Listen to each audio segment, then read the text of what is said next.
లోకేష్ గారి పేరు చెప్పినప్పుడు వాళ్ళిద్దరి మీద కేసులు ఎందుకు పెట్టలేదు? దీని ద్వారా మీ మోడస్ ఆపరండి ఏంటన్నది బహిర్గతం అవుతోంది. మేము చెప్పట్లేదు, మీరు చేసే చేష్టల ద్వారా అది బహిర్గతం అవుతోంది. అసభ్యకర పోస్టులు, వికృత కామెంట్లతో ఒక ఆర్గనైజ్డ్ క్రైమ్ చేస్తూ సోషల్ మీడియాలో ఐటీడీపీ కార్యకర్తలు చెలరేగిపోతుంటే, మహిళల్ని కించపరుస్తూ వ్యక్తిత్వ హననాలు చేస్తూ కామెంట్లు పెడుతూ వాళ్ళ మీద పడి విర్రవీగుతుంటే మీరేం చేస్తున్నారయ్యా అంటే స్టేజ్ పైన కామెడీ స్కిట్లు చేసుకుంటున్నారు.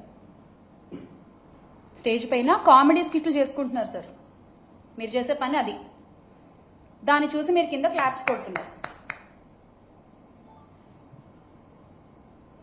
వ్యక్తిత్వ హననం అనేది అసలు టీడీపీ పార్టీ జీన్లోనే ఉంది. ఎస్, మీ క్రోమోజోమ్స్ లోనే అది ఉంది. స్వర్గీయ ఎన్టీఆర్ గారికి వెన్నుపోటు పొడిచిన దగ్గర నుంచి ఇది మొదలైందని చెప్పొచ్చేమో.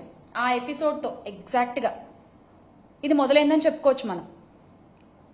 క్యారెక్టర్ అసాసినేషన్ అనేది మీ పార్టీ జీన్లోనే ఉంది. అది ఏ రకంగా కొనసాగిస్తుంది